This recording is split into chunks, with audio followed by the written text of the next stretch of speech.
The town of Helena, Montana was founded in 1864 by four gold miners nicknamed the Four Georgians. 2 years before that date, in 1862, the land saw its first European settlement when prospectors discovered placer gold buried in Grasshopper Creek only a short distance west of Helena. As more promising gold deposits were found, the region saw an influx of people. Of these, several hundred people were the Four Georgians. The Four Georgians were on a mission to find gold in the neighboring Kootenai country, however had no luck. On their way back, the miners decided to take one last chance in their search for gold along a lonely Montana creek. To their excitement, the four miners found a rich deposit and laid their claims to the land. They named the area Last Chance Gulch. The claim nicknamed Last Chance Gulch would soon become the second largest placer deposit in Montana, while producing around $19 million worth of gold. As soon as the word got out, miners started arriving by the thousands to look for gold and also start their family in this thriving region. Although the region was made popular because of its large placer deposits, commerce and prosperity didn't leave once the gold ran out. The city was a major hub for transportation, and this allowed Helena to survive off the gold booms in the surrounding region. Helena was able to survive and grow to serve the greater Montana mining industry. This stability helped Helena become the capital of Montana Territory in 1875. Before the arrival of the Georgian miners and the gold rush, the area of Helena used to belong to 7 different native tribes, with the Blackfeet and the Crows being the most well known. The 7 tribes control a territory of more than 147,000 square miles. As with other areas in the West, the Indian population began to suffer as more European settlers arrived. In 1951, the Office of Indian Affairs was established to help protect the native sacred land and make communications between the state and the Native Americans more efficient. Present-day Helena is surrounded by reservations from the same 7 tribes out of respect to each of the tribes that used to call that area their home. Currently, lawmakers in Helena are debating on whether or not to make the Indian reservations into tourist destinations. Tourism is one of the most important industries in Montana, bringing in over $4 billion in revenue each year. Some of these lawmakers are trying to get some of that money to help develop the infrastructure of the Native American communities. There are 2 distinct sides to this argument, however. On one hand, the proposal would bring commerce to the reservations and help fight the unemployment that is currently affecting all the Indian tribes. On the other hand, the proposal would lead to a massive surge of infrastructure onto the native lands, and this would cause several ceremonial and spiritual grounds to be ruined.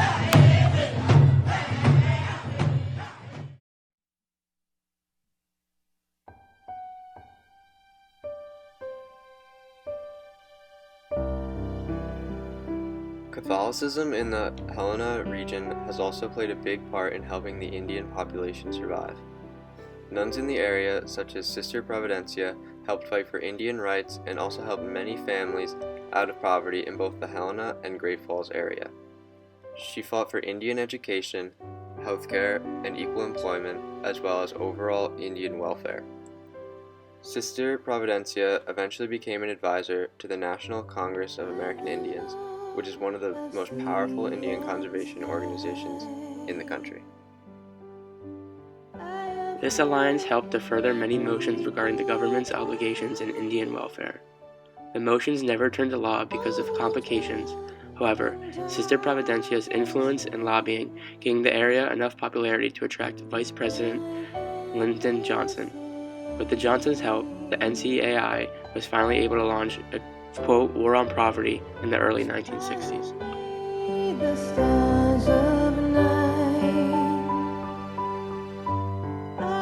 Today, Helena is 14.3% Catholic, which undoubtedly results from its early miners who brought Christianity to the region. From this brought Helena's most known attraction. This attraction is the Cathedral of St. Helena and stands taller than any other building in the Helena metro area. The cathedral was built in 1908 by Austrian architect Ayo von Hurbius and held its first Mass in November 1914. Nowadays, the cathedral is part of the National Register of Historic Places and can't be torn down. The National Register of Historic Places, which we just spoke of, is currently in the middle of controversy. The public school system in Helena is in need of replacement. The system is made up of 3 schools which surround the Helena area, one of which is located in historic downtown. Voters of the City Council voted overwhelmingly for demolishing the schools and raising new ones, however many locals disagree. These locals think that the downtown Helena Central School should be included in the National Register of Historic Places.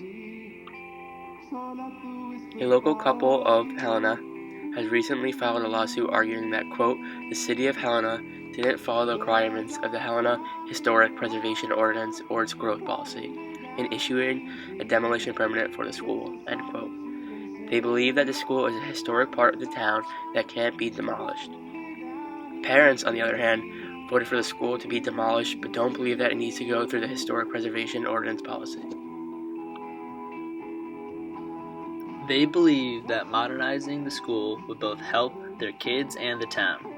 Since there is so much controversy, however, many parents are concerned. One local attorney even filed a motion saying that any delay in the original plan for demolition and reconstruction will make it so that the children, quote, will remain indefinitely displaced, suffering irreparable harm daily, end quote. Another reason they want to rebuild and update their school facilities is to hopefully help kids stay in school and lower the crime rates in Helena. Crime in Helena is far worse in scale than most other U.S. cities. Helena has a crime index of 7 out of 100, where 100 is considered the safest. Over 95% of the communities in Montana are known to have a better crime index than Helena. To further the point, Helena is clearly above the national median in violent crimes, property crimes, and even crimes per square mile.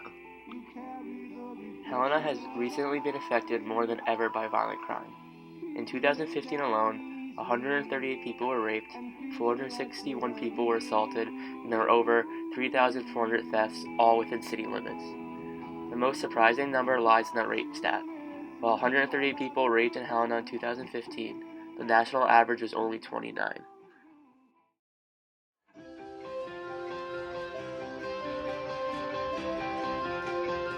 While Helena might not be proud of its crime rate, one thing Helena is proud of is its small business sector.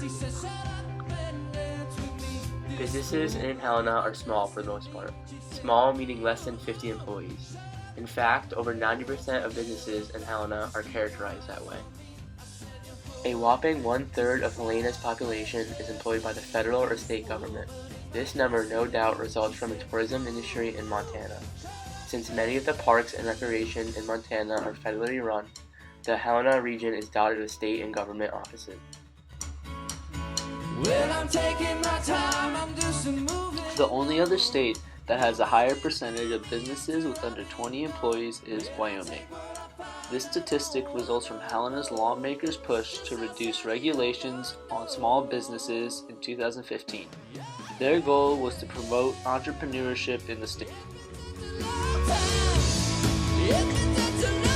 Small businesses in Montana also have a large share of the employment in many industries.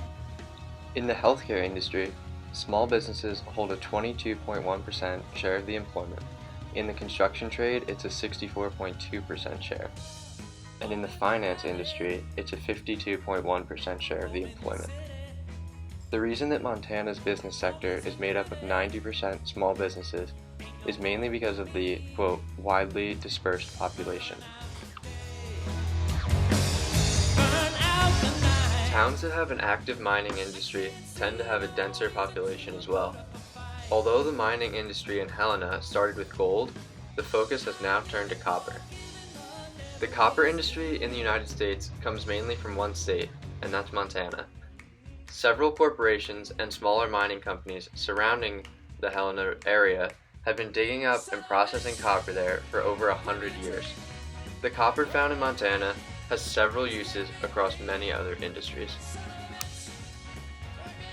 While it is known that copper is used in electrical housing and car parts, another more interesting property of copper is its antimicrobial ability.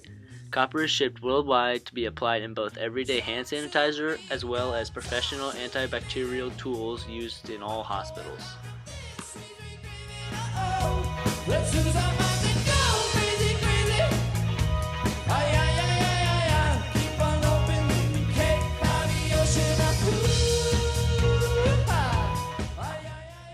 Helena sits 3,825 feet above sea level. The area sees an average of 11.1 inches of rain per year and an average of 38 inches of snow per year. Geographically, Helena is located at the foothills of a portion of the Rocky Mountains and is only 170 miles from the Canadian border. Helena has an average high temperature of 58.3 degrees and an average low of 32.7 degrees.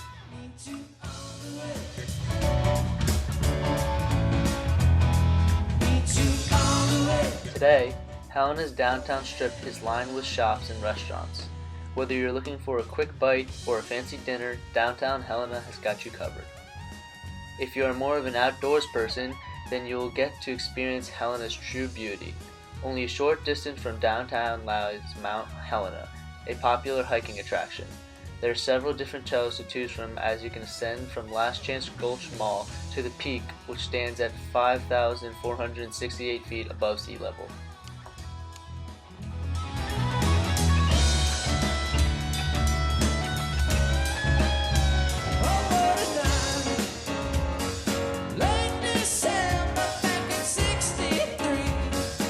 Further out from Helena is the state's most praised attraction, trout.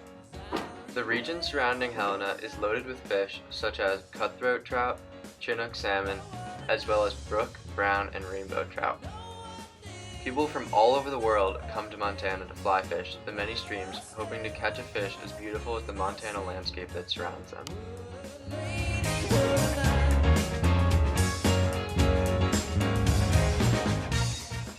Helena is a city with a very particular appeal. You won't find a fast-paced metropolis or a city filled with shopping malls and pavement. Come to Helena for the open air and the feeling of ever-expanding opportunity.